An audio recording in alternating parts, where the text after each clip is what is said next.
अपने काम में कमजोर होता है उसको तो और बुरा होता है। ये મોદીનું અપમાન એ તમારું અપમાન છે કે નહીં? एक प्राइम मिनिस्टर वोटों के लिए 50 किलोमीटर की रैली अहमदाबाद में कर सकते हैं तो उनकी हालत कैसी हो गई है? उनकी हालत पतली हो गई। दोनों मिली हुई थी पार्टियां। इस बार ऊपर वाले ने विकल्प भेजा है, ऊपर वाले ने झाड़ू चलाई है।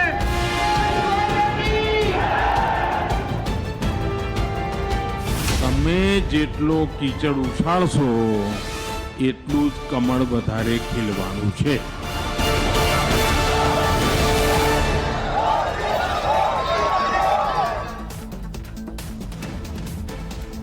नमस्कार दर्शकों, मैं हूं नाविका कुमार और आप जुड़ रहे हैं मेरे साथ सवाल पब्लिक का शो पर। प्रधानमंत्री नरेंद्र मोदी आज गुजरात में हैं, जहां उन्होंने 3 चुनावी जनसभाओं के बाद सबसे बड़ा रोड शो किया है। जी हां, आज भारत में किसी भी प्रधानमंत्री द्वारा सबसे लंबा, सबसे बड़ा रोड शो आज प्रधानमंत्री नरेंद्र मोदी ने किया है।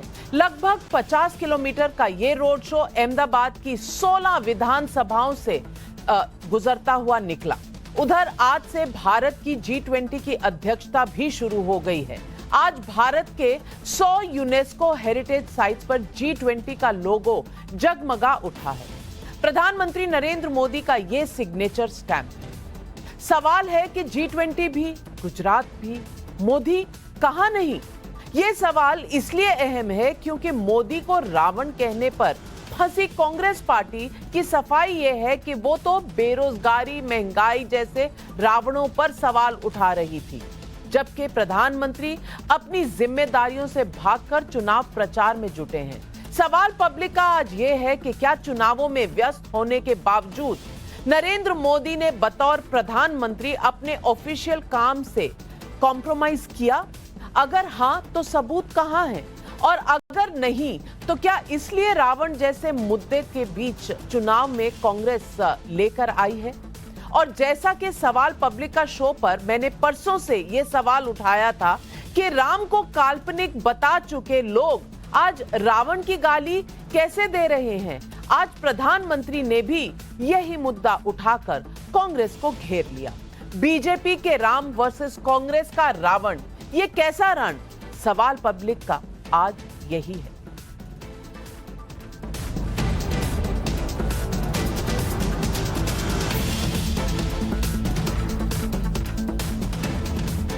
चुनावों में जनता के बीच तक पहुंचना कितना अहम होता है, इसे इस बात से समझिए कि 2009 में अस्वस्थ होने की वजह से पूर्व प्रधानमंत्री अटल बिहारी वाजपेयी लखनऊ की जनसभा में नहीं पहुंच पा रहे थे, तो उनका कुर्ता जनसभा में लाया गया। समझ रहे हैं आप? ये होता है जनता का एक लीडर के साथ लगाव। और जिस तरह राम नहीं तो उनके खड़ाऊ सही, उसी तरह वाजपेयी नहीं तो उनका कुर्ता सही। ये होता है कनेक्शन लोगों के साथ, और ये हमारी सभ्यता और संस्कृति का एक हिस्सा है। आप अपने घर में ना हो, लेकिन आपकी चीजों से आपके होने का एहसास होता रहता है घर वालों को। यही हमें खींचता है किसी की तरफ। आज ऊर्जा से भरपूर प्रधानमंत्री नरेंद्र मोदी खुद जनता के बीच जाने का कोई मौका नहीं छोड़ते। आज गुजरात में उन्होंने खुद के रिकॉर्ड को भी चुनौती दे डाली। प्रधानमंत्री मोदी ने अहमदाबाद में लगभग 50 किलोमीटर का लंबा रोड शो किया, जो शायद अब तक के किसी प्रधानमंत्री का एक दिन में सबसे बड़ा रोड शो है। ये रोड शो अहमदाबाद में नरोडा पाटिया सर्कल से शुरू हुआ और फिर जाकर ये खत्म हुआ जाकर साबरमती पावर हाउस और आईओसी चौराहा के अपने आखिरी पड़ाव से पहले 16 विधानसभाओं से गुजरता हुआ रोड शो में जो जगहें खास रही वो हैं, और ये नाम आपके सामने रख दूं मैं, ये सारे नाम नरोडा पाटिया से लेकर आईओसी चौराहा तक आपके सामने ये नाम सारे रोड शो पे आ रहे हैं।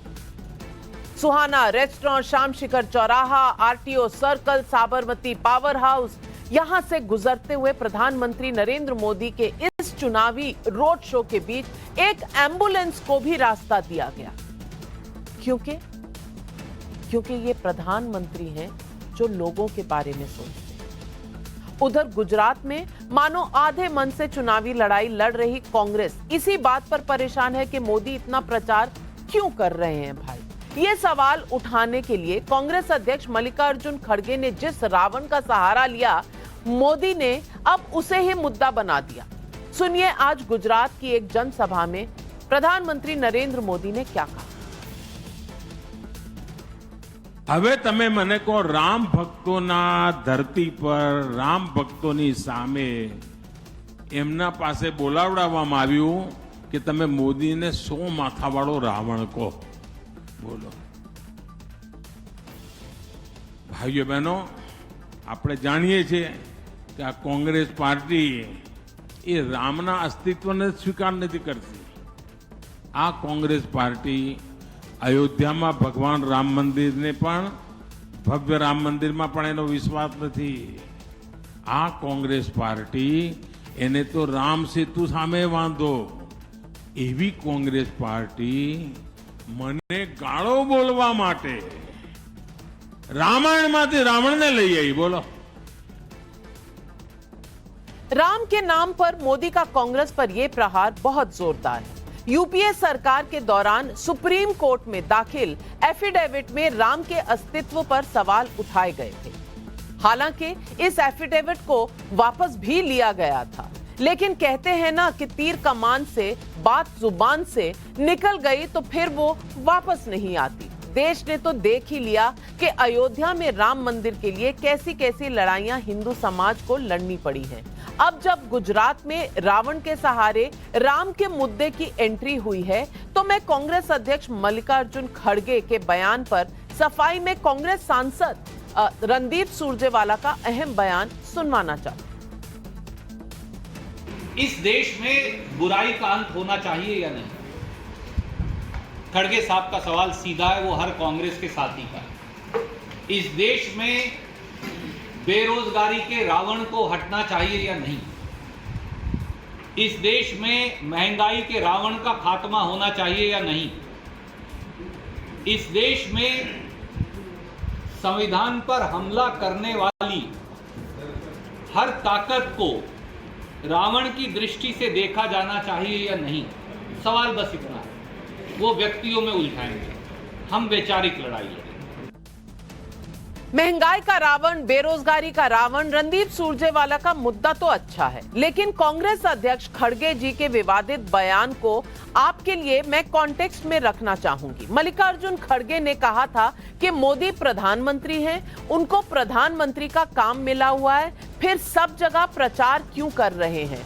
क्या वो 100 मुख वाले रावण हैं जो कभी म्यूनिसिपैलिटी चुनाव में, कभी लेजिस्लेटिव चुनाव में पहुंच जाते हैं? लेकिन सवाल आज ये भी है कि क्या प्रधानमंत्री नरेंद्र मोदी पर लगाया गया यह आरोप सही है? मैं कुछ फैक्ट आपके सामने रखना चाहती हूँ। 3 नंबर को गुजरात में विधानसभा चुनाव की घोषणा हुई थी। उसके बाद नरेंद्र मोदी ने सरकार के प्रमुख के तौर पर 14 बड़े आयोजनों में हिस्सा भी लिया है। इनमें G20 सम्मेलन में इंडोनेशिया वाला दौरा भी शामिल है।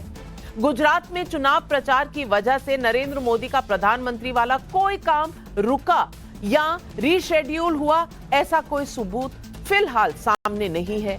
अगर है तो कांग्रेस और विपक्ष को उसे सामने लाकर बात करनी चाहिए। और तो और आज ही G20 की अध्यक्षता भारत को मिली है और उसके आयोजन पर प्रधानमंत्री नरेंद्र मोदी की छाप पहले दिन से दिखने लगी है।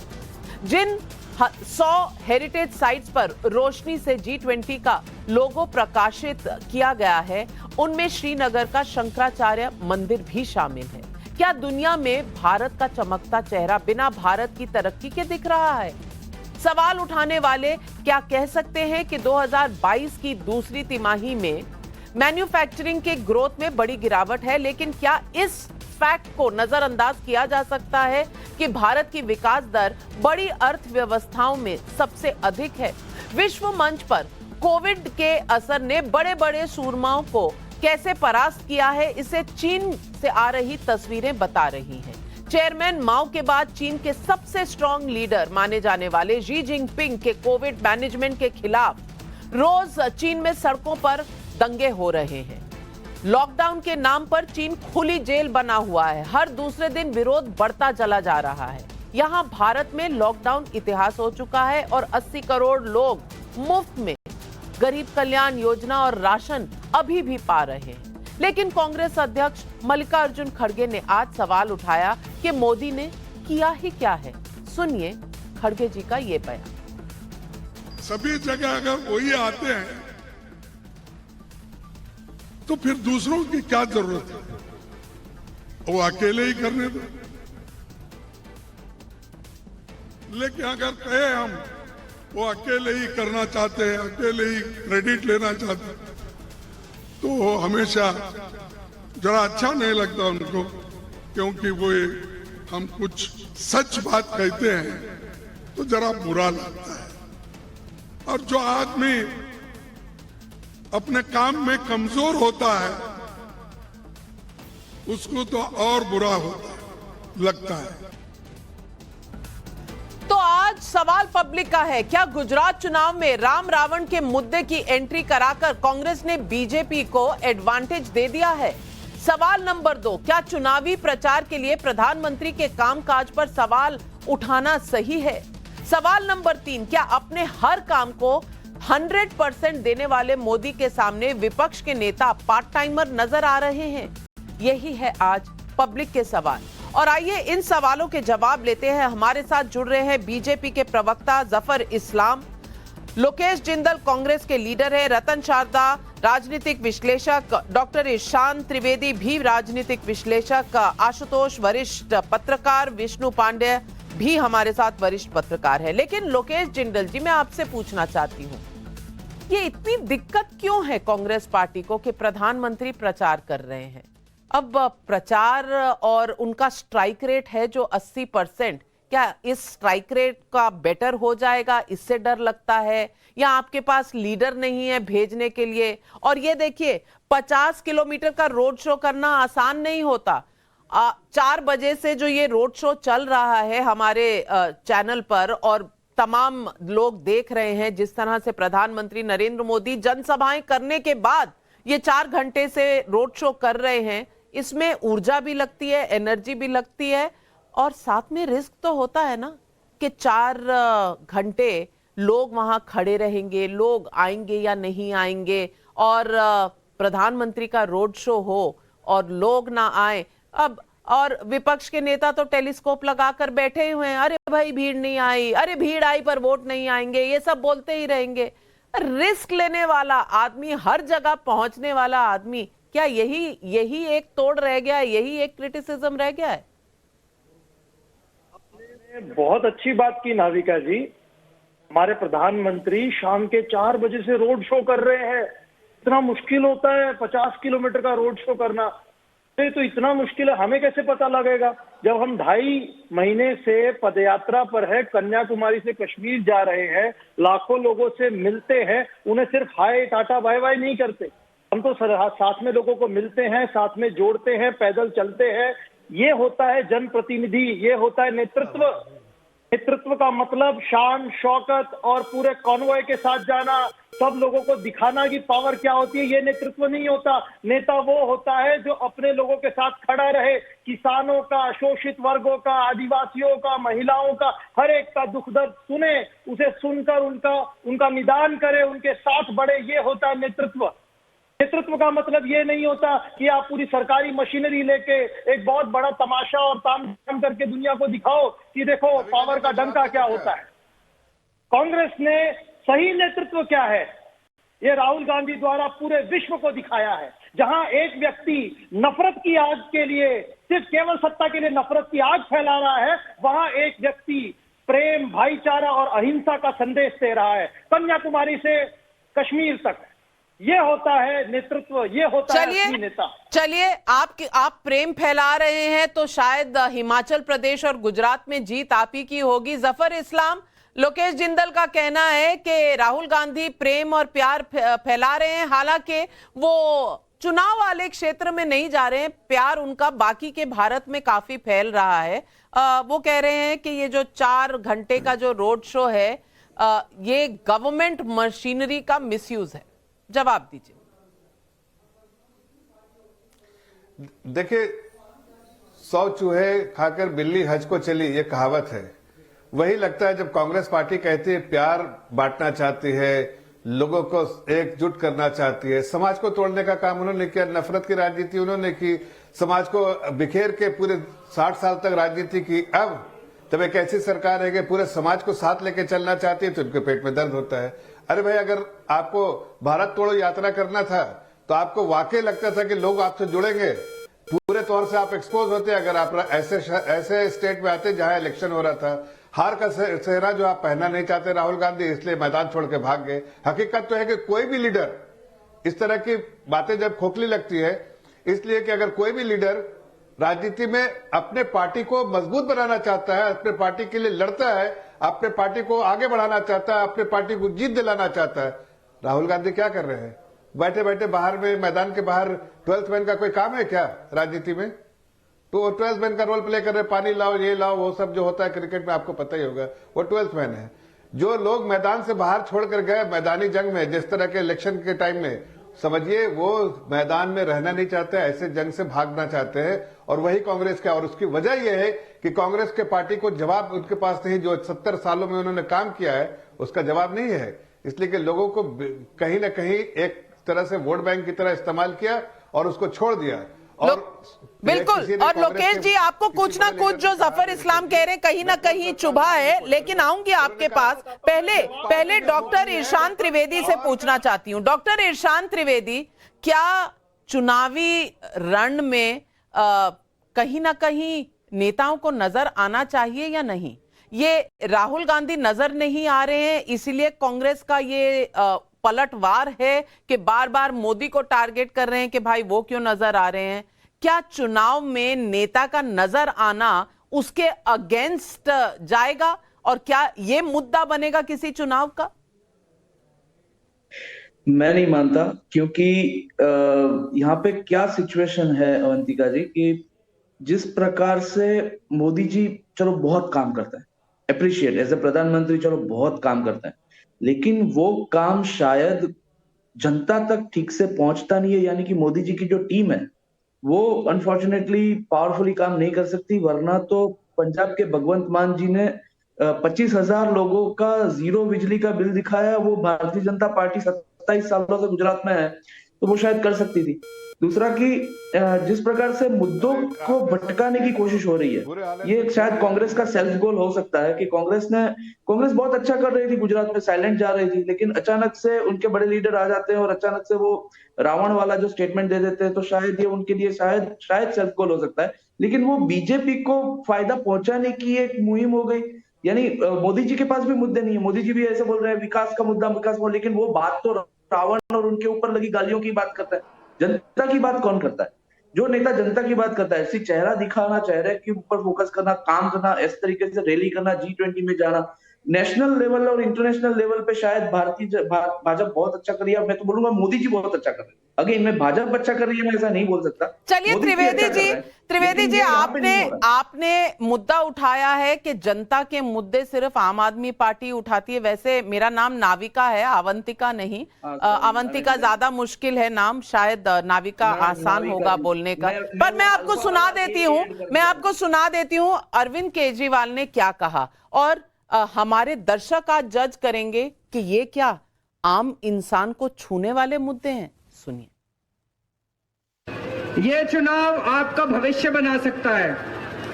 ये चुनाव गुजरात का भविष्य बना सकता है, गुजरात का भविष्य बदल सकता है। अभी तक अपने पास कोई विकल्प नहीं था। ठीक कह रहा हूं ना? अभी तक वोट डालने जाते थे ये दोनों मिली हुई थी पार्टियां।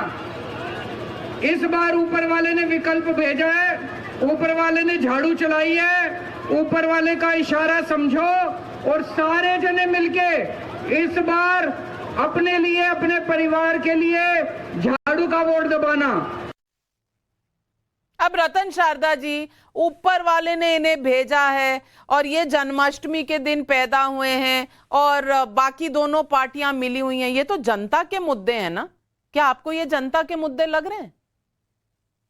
देखिए, अरविंद केजरीवाल की बोल चाल वो तो सारी राजनीति में क्रिकेट की तरह मशहूर है, तो उसकी बात ना ही करें। भगवंत मान जिनकी बात कर रहे हैं, वहाँ पंजाब के अंदर मैं कल एक चैनल पर देख रहा था, सारी सरकारी गलियारे खाली पड़े हैं, दफ्तर बंद पड़े हैं, क्योंकि भगवंत मान खुद को कहते हैं कि मैं भी खुद को गुजराती ज्यादा महसूस करता हूँ, पंजाब का कम महसूस करता हूँ। अरविंद केजरीवाल सारी सरकार छोड़ के दिल्ली की यहाँ बैठे हैं, उनके मंत्री जेल में बैठे हैं, उनकी बात ही तो ना ही करें।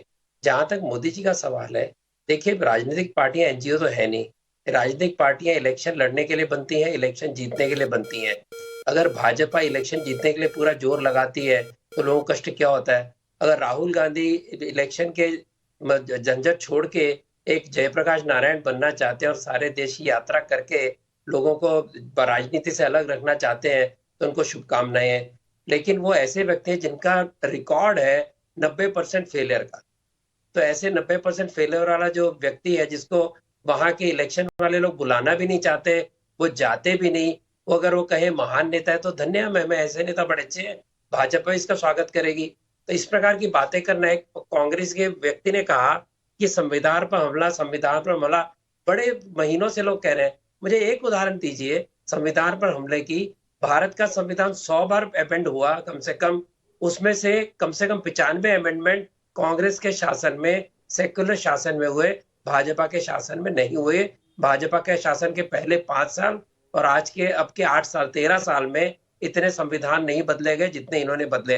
इन्होंने तो प्रियम्बल ही बदल दिया। इतनी महान पार्टी है, तो इसलिए जरा सोच के बोला करें। विकास की बात करने को किसने रोकी थी? आपने तश्तरियां पिरोकर मोदी जी को विषय दे दिया, वो बात कर रहे थे विकास की, आपने राम रावण का दुष्कर कर दिया। भैया, आप अगर इस प्रकार से तश्तरी में सजाकर देंगे, मोदी जी तो मशहूर है, आप ईंट मारेंगे या उससे मकान बनाएंगे या आपका जवाब डबल आपको देंगे, तो आपको उसमें आनंद आता है खुद को तकलीफ देने में, तो आपको बहुत बहुत बधाई। बिल्कुल, नेता आपके बिल्कुल। ये सेल्फ गोल है, ये सेल्फ गोल है या एक मुद्दा उठा के दे दिया? क्या विपक्ष भी मुद्दाहीन है? ये सवाल उठता है आज आशुतोष जी। और आशुतोष जी, ये सवाल इसलिए आपसे पूछ रही हूं क्योंकि सवाल आज पब्लिक यही उठा रही है कि मोदी ज्यादा काम कर रहे हैं और बाकी नेता पार्ट टाइमर लग रहे हैं। क्या यही चिंता है कांग्रेस पार्टी की? आप म्यूट पर हैं। मैंने रतन शारदा जी से उम्मीद नहीं की थी कि अरविंद केजरीवाल को गिरगिट कहेंगे। अगर नरेंद्र मोदी को रावण कहने पर आपत्ति हो सकती है तो अरविंद केजरीवाल को गिरगिट कहने पर भी आपत्ति होनी चाहिए। ये शब्द कम से कम संघ के लोगों को नहीं बोलनी चाहिए। बाकी की राजनीतिक पार्टियां बोले उसमें कोई दिक्कत वाली बात नहीं। अब ये दूसरा सवाल है, क्योंकि अगर यही शब्द अगर मोदी जी के लिए इस्तेमाल कर दिया गया होता तो अभी बवाल कर गया होता। खैर, वो एक अलग सवाल है। बेसिक सवाल क्या है? बेसिक सवाल ये कि आज की तारीख में गुजरात में क्या भारतीय जनता पार्टी बिना नरेंद्र मोदी के जीत सकती है? पिछले 8 सालों में 10 सालों में वहां 3 बार मुख्यमंत्री बदले गए और पिछली बार तो पूरी के पूरे मुख्यमंत्री, पूरी की पूरी कैबिनेट बदल दी गई। इसकी जरूरत क्यों पड़ी? अगर परफॉर्मिंग गवर्नमेंट होती, अगर परफॉर्मिंग चीफ मिनिस्टर होती, अगर परफॉर्मिंग कैबिनेट होती तो यह करने की जरूरत नहीं पड़ती। इसका मतलब यह कि जो सरकार पिछले 10 सालों से वहां काम कर रही है वो सिर्फ मोदी जी के नाम पे, उनके करिश्मे पे, उनकी लोकप्रियता पर ही जीत रही है। भारतीय जनता पार्टी का उसमें किसी तरीके का कोई रोल नहीं है। अगर होता तो मोदी जी को 50 किलोमीटर की जो यात्रा ये करने की जरूरत नहीं पड़ती। और इसलिए मैं मोदी जी की तारीफ होनी चाहिए, क्योंकि जिस तरीके से वो मेहनत करते हैं, बीजेपी जिताने की कोशिश करते हैं, वो शायद कोई और लीडर नहीं कर पाता। लेकिन बीजेपी को भी अंदर झांकना चाहिए कि उनकी सरकार इतना खराब काम क्यों कर रही है कि 3-3 मुख्यमंत्री बदले जा रहे हो, पूरी की पूरी कैबिनेट बदली जा रही है। लेकिन आपको एक सर्वे बता दूं, और ये सवाल मैं विष्णु पांड्या जी से पूछना चाहती हूं। हाल ही में एक एजेंसी ने सर्वे किया कि क्या मोदी जी को इतने कॉन्स्टिट्यूएंसीज में इतनी रैलीज करने की और रोड शोज करने की जरूरत है? तो इसका रिस्पॉन्स आया कि 54% लोग कहते हैं कि मोदी आए या ना आए उनका नाम ही काफी है, और 54% लोग कहते हैं कि वोट तो मोदी के नाम पर जाएगा ही बीजेपी को, उनको जाने की जरूरत नहीं है। फिर भी ये शख्स जो प्रधानमंत्री है, जो दिन में 12-16 कितने घंटे काम करता है, इसका रिकॉर्ड किसी के पास नहीं है और किसी ने इतना काम शायद नहीं किया होगा जैसी रिपोर्ट सामने आई है। ये शख्स फिर जाता है, सबसे ज्यादा रैलियां करता है, सबसे ज्यादा रोड शो करता है, परिश्रम करता है, और जैसा मैंने पहले कहा रिस्क लेता है क्योंकि सामने जाना, लोगों के सामने जाना, यानी कि आप लोगों के सामने अपनी अकाउंटेबिलिटी बता रहे हैं, आप अपनी जवाबदेही दे रहे हैं। शायद कुछ लोग नाराज हो तो आपको ऑपोजिट फीडबैक मिलेगा, लेकिन फिर भी मोदी जाते जरूर हैं। क्या इसके लिए उनकी तौहीन होनी चाहिए या उनकी प्रसन्नता होनी चाहिए? विष्णु पांड्या जी।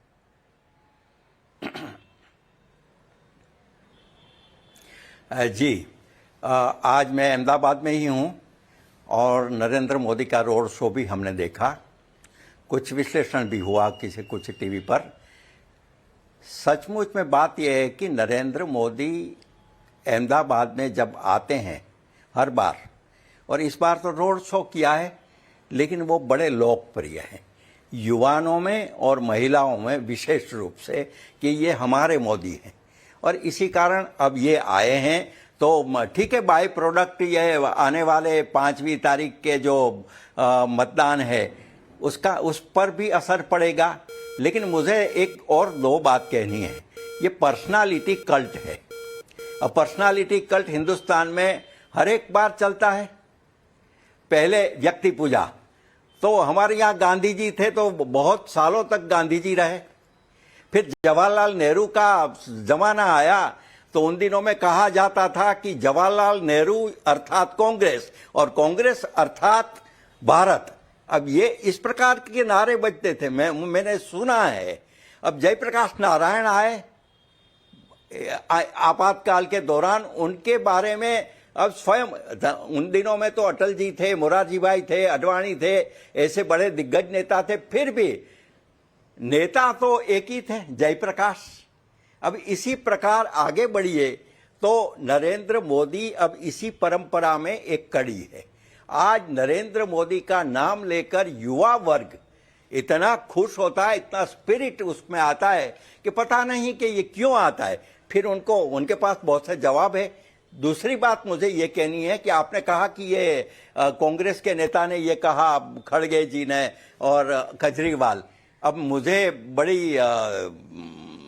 बड़े हार्ड शब्द कहना है कि केजरीवाल की पार्टी गुजरात में केवल मनोरंजक पार्टी के नाम से जानी जाती है। यहाँ वो मनोरंजन के सिवा कुछ और नहीं करते ही नहीं, और इसका परिणाम क्या होगा वो तो हमें पता है। दूसरी बात ये हुई है कि खड़गे जी आए, उन्होंने रावण के साथ नरेंद्र मोदी का कहा, उनको कि नरेंद्र मोदी रावण है। अब ये भूल गए। वैसे तो रावण दशानंद थे, 10 ही मस्तक थे। खड़गे जी ने 100 मस्तक कर दिए कि ये 100 मस्तक वाला रावण। अब ये उनकी अपनी सोच थी, लेकिन ये इसलिए होता है कि हमारे यहाँ एक शब्द है एक्शन और दूसरा रिएक्शन। तो क्रिया और प्रतिक्रिया, यहाँ क्रिया तो अच्छी है, नरेंद्र मोदी और भाजपा की काम करते हैं, और प्रतिक्रिया बिल्कुल नकारात्मक है। वो खड़गे जी हो या केजरीवाल हो, यहाँ जिस प्रकार का वाणी विलास वो करते हैं, लोग बड़े शांति से सुन लेते हैं और मनोरंजन प्राप्त करते हैं। इससे और कोई मतदान पर कोई प्रभाव नहीं होगा। विष्णु पांड्या जी ने बहुत बड़ी बात कही और दो लोगों को सीधा एकदम तीर की तरह दिल पर चुभी। त्रिवेदी जी और लोकेश जिंदल को दोनों रिएक्शन देंगे। पहले त्रिवेदी जी, मनोरंजन है आम आदमी पार्टी का, ये पांड्या साहब कह रहे हैं जो गुजरात की धरती को और उसकी मिट्टी को कई दशकों से देख रहे हैं, सूंघ रहे हैं। मुझे सही में बड़े ही अफसोस के साथ कहना पड़ता है कि मैं विष्णु पंड्या सर का बहुत ही आदर करता हूं, और मैं भी उसी गुजरात की धरती से हूं जहां से विष्णु जी हैं। और वो ऐसा कह रहे हैं कि युवाओं में उन बहुत लोकप्रिय है, तो शायद मैं भी युवा हूँ। लेकिन जिस प्रकार से उन्होंने इस प्रकार की बात की कि मनोरंजन पार्टी, सर मोरबी के 135 लोग मर गए, एफआईआर में नाम नहीं है, तो क्या कोई पार्टी उसके खिलाफ आवाज उठा रही है तो आपको मनोरंजन लग रहा है सर? कोई 100 जहाँ पे लीकर कांड में इतने लोग मर गए उसके खिलाफ आम आदमी पार्टी अगर आवाज उठाती है तो किसी को मनोरंजन लगता है सर? सर जिस प्रकार से आम आदमी पार्टी सत्ता में ना होने के बावजूद जिन पुलिस कर्मियों ने रमखान में इतना अच्छा काम किया था, उनका पे ग्रेड बढ़ाने की बात की, तो उनको किसी को मनोरंजन लगता है? तो भाई साहब, वो पुलिस का पे भाई साहब मनरेगा के लिए किसान मांग रहे हैं, किसान भी मांग रहे हैं पंजाब में, लेकिन मुख्यमंत्री है नहीं, मुख्यमंत्री गुजरात में। थोड़ा पंजाब जहां आप हैं वहां के प्रॉब्लम्स तो सॉल्व करवा दीजिए त्रिवेदी जी। मनोरंजन कोई ऐसी चीज नहीं होती जो किसी की हत्या के ऊपर किया जा सके, जो आम आदमी पार्टी नहीं कर रही, क्योंकि वो शहीदों को 1 करोड़ रुपए देने वाली पार्टी है। जफर इस्लाम त्रिवेदी जी को पंजाब के किसानों पर लाठीचार्ज नहीं दिख रहा, पर सवाल बीजेपी पर उठा है, जवाब दीजिए। देखिए, आप जहां तक आप पार्टी का सवाल है, जैसा एक वरिष्ठ पत्रकार कह रहे थे कि एक मनोरंजन वाली पार्टी है, अब वो भी मनोरंजन शुरू में लोगों को आता होगा, आज के दिन में देखिए तो नामो निशान भी नहीं है। सभी लोग समझ चुके हैं कि ये एक ऐसी पार्टी है जिसने लोगों का जो भी इसके साथ जुड़ा उसको धोखा हुआ है। अन्ना हजारे जुड़े, धोखा हुआ। उनके बड़े बड़े लीडर जो है उनके साथ केजरीवाल जी आए, सब मुंह के बल गिरे। और जनता देखिए, दिल्ली की जनता हो चाहे वो पंजाब की जनता हो, त्राई त्राई कर रही, इसलिए कि लोगों का, चाहे मुख्यमंत्री हो यहाँ मुख्यमंत्री, वहां उनको अपनी चिंता ज्यादा है, अपने परिवार की चिंता ज्यादा है, और कुछ लोगों की चिंता ज्यादा है, और पैसा कमाने की चिंता ज्यादा है, ना कि जनता की सेवा करने का। कई बार अलग अलग वायदे किए उन्होंने, लेकिन क्या पूरा किया उन्होंने? मैं आपको 1 मिनट के लिए रोकूंगी। वहां प्रधानमंत्री नरेंद्र मोदी पहुंचे हैं, सुभाष चंद्र बोस की प्रतिमा पर उन्होंने पुष्प अर्पण किए हैं, और ये नारायणपुरा जगह पर रुके हैं। ये कॉन्स्टिट्यूएंसी नारायणपुरा की है, और सुभाष चंद्र बोस की प्रतिमा पर उन्होंने फूल अर्पण किए, और ये काफिला चलते चले जा रहा है, और प्रधानमंत्री के मुंह पर शिकन नहीं, थकावट नहीं। 4.5 घंटे से वो रोड शो कर रहे हैं, और जितना जनमानस इस वक्त अहमदाबाद में है, हर इंसान को वहां छूने की कोशिश, हर इंसान तक पहुंचने की कोशिश, क्योंकि वो हमेशा कहते हैं कि ये देश के लोग ही मेरा परिवार है। वहीं आज सवाल भी आ रहे हैं पब्लिक के। जयदीप का अहमदाबाद से सवाल है, पीएम के प्रचार पर एतराज है, काश राहुल गांधी जब विदेशों में छुट्टी पर जाते तो उस पर सवाल उठाते तो शायद कांग्रेस का भला हो जाता। कांग्रेस अपने नेता की सक्रियता पर सवाल क्यों नहीं उठाती? लोकेश जिंदल जी जवाब दीजिए जयदीप जी को। हाँ जी, मैं दोनों सवालों का जवाब दूंगा, पांडे जी का भी और हमारे जो अहमदाबाद से जिन्होंने किया है। इन्होंने पांडे जी ने बहुत सुंदर कहा, क्रिया और प्रतिक्रिया। तो ये जो नरेंद्र मोदी जी की कैंपेनिंग है, जो नरेंद्र मोदी जी का अटेम्प्ट है, ये एक प्रतिक्रिया है। इस चीज की प्रतिक्रिया जो एक एंटी इनकम्बेंसी फैक्टर जनरेट हो चुका है गुजरात में, क्योंकि अब नरेंद्र मोदी जी भाग चुके हैं। देखिए, चोर की दाढ़ी में तिनका, जैसे ही हम उनको उनकी कमियां गिनाते हैं, वो बात नरेंद्र मोदी जी को टींच की तरह चुभती है और उस पर प्रतिक्रिया व्यक्त करते हैं, जैसे उन्होंने अपनी रैलियों में की। उनके जुबान पर सिर्फ एक नाम है, कांग्रेस कांग्रेस कांग्रेस। उनको पता है कांग्रेस आज किस तरह से पूरे गुजरात में लोकप्रिय होती जा रही है। हर जनमानस का दिल कह रहा है कांग्रेस के साथ में, और हर गुजरात का व्यक्ति चाहता है कांग्रेस वापस से वो स्वर्णिम दिन लेकर आए, जब गुजरात देश का स्वर्णिम राज्य होता था, एक प्रगतिशील राज्य होता था। अगर मैं रतन शारदा जी वो कांग्रेस कर रहे हैं, लोकेश जिंदल जी को लगता है शायद उन्हें डेमोक्रेट्स रिपब्लिकन्स का ध्यान करना चाहिए, या कांग्रेस पार्टी अगर बीजेपी करती, लेकिन वो बीजेपी नहीं कह रही, वो रावण कह रही है, मौत का सौदागर कह रही है, औकात दिखा रही है, वो सब सही है। क्यों रतन शारदा जी? वास्तव में जिंदल जी को और कांग्रेस वालों को शुक्रगुजार होना चाहिए कि मोदी जी कांग्रेस का नाम बार बार ले रहे हैं, ताकि उसकी लोकप्रियता कम ना हो जाए और आपको लाभ ना हो जाए। तो लाभ के विरुद्ध अगर कांग्रेस को इनके नाम लेने से फायदा होता है, धन्यवाद देना चाहिए। खड़गे जी को कहना चाहिए था, मोदी जी धन्यवाद कि आपने वो प्रमुख ऑपोजिशन गिना, जो कि सारे भारत में कोई मानने को तैयार नहीं है। ऑपोजिशन के नेता भी राहुल गांधी को अपना नेता बनाने को तैयार नहीं है, सारे इकट्ठा आना चाहते हैं, राहुल के बिना आना चाहते हैं। और राहुल जी हैं कि वो ऐसे इलेक्शन में जाते नहीं, ना प्रियंका जी, ना राहुल जी, ना सोनिया जी, 80 साल के बुजुर्ग बेचारे, तो खड़गे जी वहां जाके अपना खड़ग हिला रहे हैं, जिन्होंने कहा था ये तो झगड़ा उत्तर और दक्षिण का है, ये झगड़ा आर्य और द्रविड़ का है। ऐसे नेता हैं इनके। तो अगर आप ऐसे ओपोजिशन में रहना चाहते हैं जहां आपकी गिनती कम हो जाए, आपके लिए सुनहरा मौका था जिंदल जी। अगर आपके नेता आते तो आपके लिए सुनहरा मौका था। मौका मोदी जी आपको दे रहे हैं, आपने उनका शुक्रगुजार होना चाहिए। और आपको लगना चाहिए डर कि हम तो कह रहे थे हम शासन में आएंगे, हमारी तो गिनती कहीं नहीं हो रही। और आपकी वास्तव में गिनती इलेक्शन का पता चलेगा, फिलहाल नहीं है। और केवल 2029 की तैयारी में केजरीवाल जी खुद को प्रोजेक्ट कर रहे हैं। ये बात कांग्रेस समझ आए तो अच्छा है। हम तो चाहते हैं कि अखिल भारतीय ऑपोजिशन कांग्रेस बने, पर कांग्रेस नहीं चाहती। वो चाहते हैं जयप्रकाश नारायण बने राहुल जी। बड़ा अच्छा सपना है, बड़ी अच्छी शुरुआत है, मैं उनको बहुत बहुत बधाई देता हूँ। इंद्र सिंह राजपुरोहित का जोधपुर से सवाल है। कांग्रेस के नेता कहते हैं कि वो लोगों में भाईचारा कायम कर रहे हैं, तो जनता आपसे भाईचारा क्यों कायम नहीं रखती? जवाब देंगे लोकेश जिंदल जी? देखिए नाविका जी, जैसे रतन शारदा जी कह रहे हैं कि नरेंद्र मोदी जी कांग्रेस का नाम इसलिए ले रहे हैं कि कांग्रेस की लोकप्रियता बढ़ जाए, तो ये तो एक ऐसी दलील हो गई जिसे कोई भी जो है स्वीकार नहीं करेगा। रतन शारदा जी को खुद ही नहीं पता वो क्या कहना चाहते हैं। और दूसरी बात, आप समझे नहीं उसका। ये तभी होता है, ये लीडर में, ये एक लीडरशिप में तभी होता है जब लीडरशिप में भय होता है। आज मोदी जी का शाम को जो बयान आया है वो ये है, तो लोगों से अपील कर रहे हैं। बिल्कुल बिल्कुल, मोदी जी भयभीत हैं। आशुतोष जी, लोकेश जिंदल बताना चाह रहे हैं कि मोदी जी कांग्रेस पार्टी से भयभीत हैं।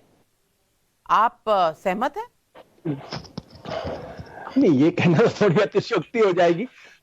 इसमें कोई दो राय नहीं कि नरेंद्र मोदी जी देश के सबसे लोकप्रिय नेता है और बहुत बड़े नेता, इसमें भी कोई दो राय नहीं है। गुजरात उनका होम स्टेट है, जहां 27 साल से भारतीय जनता पार्टी जीतती रही है। तो ये इस बात को तो मैं नहीं मान सकता। हाँ, एक बात जरूर है कि जिस तरीके से नरेंद्र मोदी जी से मेहनत करवा रही भारतीय जनता पार्टी, वो भारतीय जनता पार्टी को जरूर सोचना चाहिए। और रतन शारदा जी को निश्चित तौर पर इस पर चिंता होनी चाहिए कि कहीं इंदिरा गांधी के जमाने में जो कांग्रेस पार्टी एक में सिमट गई थी, उनके जाने के बाद जो कांग्रेस पार्टी का हश्र हुआ वो सबको मालूम है। तो जब तक स्टेट्स के अंदर बड़े बड़े नेता नहीं पैदा होंगे, जो अटल बिहारी वाजपेयी के जमाने में था, और मैं रतन जी को एक याद दिलाना चाहता हूं, उन्होंने कहा 90% चुनाव जीतते हैं, तो अटल बिहारी वाजपेयी तो नेता ही नहीं थे, क्योंकि 1952 से लेकर 2004 तक 90% तो नहीं जीते वो 90% तो चुनाव नहीं जीते वो, लेकिन अटल जी का स्टेचर था। तो ये तो अंकगणित है, स्टैटिस्टिक्स है ना। बाकी बात आपकी ठीक है, आपका हक बनता है, लेकिन थोड़ी गलती रह गई है। मैंने कहा राहुल गांधी 90% हारते हैं। एक बार उत्तर प्रदेश में 3 जगह से चुनाव लड़े थे, आपको याद है कितने बार वो हारे थे? तो क्या अब अटल जी कितने बड़े नेता थे, इस पर तो बहस मुझे लगता है छेड़ना बिल्कुल कोई औचित्य ही नहीं है इस बहस का, क्योंकि इस देश को पता है अटल जी किस लेवल पर थे। लेकिन अजीत पुरोहित का जबलपुर से भी एक सवाल है, अगर विपक्ष के पास मोदी जैसा चेहरा नहीं, इसमें बीजेपी का क्या दोष है? जवाब देंगे त्रिवेदी जी? लेकिन इसमें कोई आप लोग कंपैरिजन ही क्यों करते हैं? सब पार्टी की अलग अलग विचारधारा है। भारतीय जनता पार्टी को मोदी जी मुबारक हो, देश के प्रधानमंत्री के तौर पे हम सबको मोदी जी मुबारक हो, लेकिन जब जनता के काम करने की बात आती है तो जो काम नहीं होते उसके बारे में बोलना चाहिए। तो कोसते क्यों हैं लोकेश जिंदल जी? फिर कोसते क्यों हैं मोदी जी को? फिर कोसते क्यों हैं? कभी औकात दिखाते हैं, कभी रावण बुलाते हैं, कभी कहते हैं महंगाई का रावण। क्यों लोकेश जिंदल जी, आपके पास मुद्दे नहीं है? क्योंकि जब एक बिल्किस बानो की हाय लगती है, आज ही के दिन बिल्किस बानो के लिए सुप्रीम कोर्ट में केस आती, शर्म से सर झुक जाता है जब बिल्किस बानो का अत्याचार, ना तो इस पर मोदी जी कुछ बोलते हैं और ना ही उनकी पार्टी कुछ कहती। ये शर्मसार है। इसके आगे ना तो कोई पॉलिटिकल लोकेश जिंदल जी, बिल्किस बानो का जितना आपको दर्द है, एक महिला होने के नाते मुझे भी दर्द है, लेकिन मुझे इस बात का भी दर्द है कि आपकी जुबान पर गिरजा टिक्कू का नाम कभी नहीं आता। 32 साल से उसके साथ इंसाफ नहीं हुआ। कम से कम कभी उसे भी याद कर लीजिए, कभी उसे भी याद कर लीजिए। लेकिन जफर इस्लाम जी जवाब दीजिए बिल्किस बानो का भी और ये महंगाई वाले रावण और बेरोजगारी वाले रावण का भी? देखिए, कांग्रेस पार्टी को पता ही नहीं कि वो क्या बात कर रही है। प्रेस कॉन्फ्रेंस करने के लिए प्रेस कॉन्फ्रेंस करते हैं, जनता से बिल्कुल डिस्कनेक्ट होकर रह गए। जब जनता को मालूम है, जनता आज पुरानी जनता नहीं है कि उसको कुछ जानकारी नहीं। आज चैनल है, आज आप इतनी सुविधाएं हैं कि आदमी हर इंफॉर्मेशन को मिनट्स में देख लेता है। सब जानते हैं कि कोरोना के बाद और उसके बाद यूक्रेन क्राइसिस के बाद दुनिया में, सारी दुनिया में इन्फ्लेशन, महंगाई बढ़ गई। भारत एक ऐसा देश है, यहां भी बढ़ा, पूरी दुनिया से अलग नहीं है, भारत में भी बढ़ा, लेकिन भारत में बहुत कम बढ़ा। अगर दुनिया के परिप्रेक्ष्य में देखें, दुनिया जो घबरा, हर जगह ये एक जो है परेशानी का सबब बन गया है। हर लोग बात करते हैं कि भाई आज इन्फ्लेशन, महंगाई दूसरी दुनिया में, जरा दुनिया में तो देखिए। और आपके समय में क्या हुआ था? पूरे दुनिया में जो इन्फ्लेशन कंट्रोल में था और आप क्या 10% इन्फ्लेशन दे रहे थे? जरा आपने जाके देखिए 2009 से 2014 का समय देखिए, डबल डिजिट इन्फ्लेशन दे रहे थे। क्यों?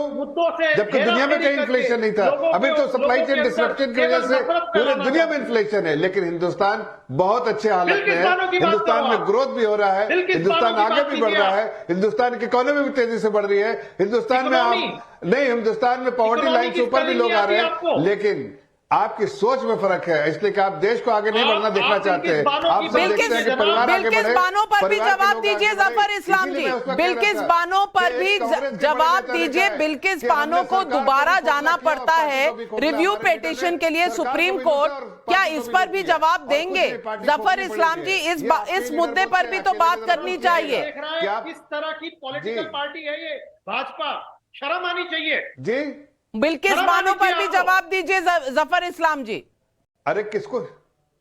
नहीं, देखिए, बिल्किस बानो का हम कोई इसका ये नहीं कर रहे कि जो अपराधी है उसको दंडित किया कोर्ट ने ही उनको बरी किया है, तो उसमें हमारा क्या लेना देना है भाई?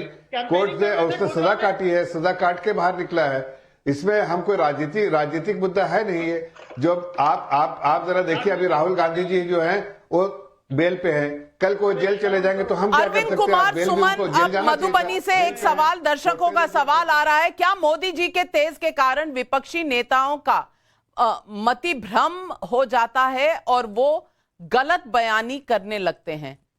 विष्णु पांड्या जी, मैं आपसे पूछना चाहूंगी, क्या नरेंद्र मोदी की प्रेजेंस में प्रेशर होता है विपक्ष पर? जी,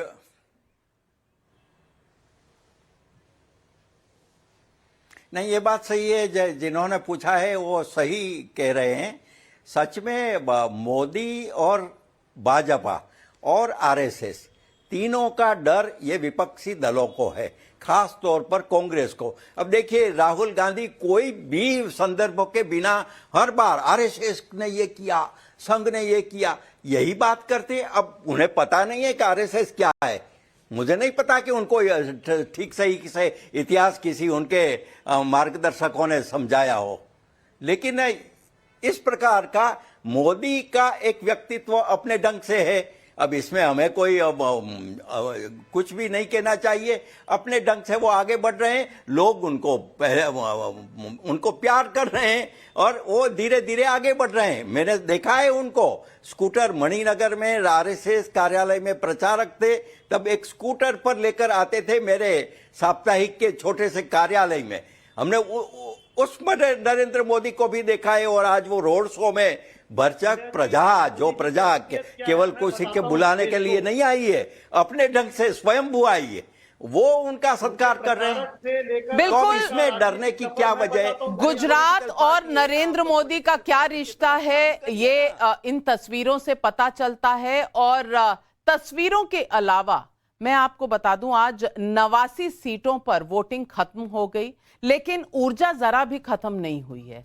5 तारीख को दूसरे फेज की वोटिंग है, लेकिन जो जोश है वो बस जोश है, लोगों में भी और प्रधानमंत्री नरेंद्र मोदी में भी। तो मेरा नजरिया सिर्फ इतना ही है कि पूर्व प्रधानमंत्री मनमोहन सिंह के कामकाज पर उनके ही मीडिया सलाहकार रहे संजय बारू ने एक किताब लिखी थी जिसका शीर्षक था the accidental prime minister. Sanjay बारू की इस किताब का जिक्र मैंने सिर्फ इसलिए किया है ताकि आप एक तुलना कर सकें। मौजूदा प्रधानमंत्री नरेंद्र मोदी से। नरेंद्र मोदी के कामकाज का भी इतिहास लिखा जाएगा, लेकिन प्रधानमंत्री के तौर पर उनकी सक्रियता और सरकार के मुखिया के तौर पर उनकी अवेलेबिलिटी पर कभी सवाल नहीं उठ सकता। साथ ही इस बात से कैसे इनकार किया जा सकता है कि वो एक राजनेता भी हैं और लोकतंत्र में मोदी का अधिकार है कि वो सरकार भी चलाएं और चुनाव भी लड़ें और चुनाव प्रचार भी करें। लीडिंग फ्रॉम द फ्रंट की मोदी का जो स्टाइल है, उसको चुनौती विपक्ष कैसे दे सकता है, इसके रास्ते उन्हें ढूंढने चाहिए।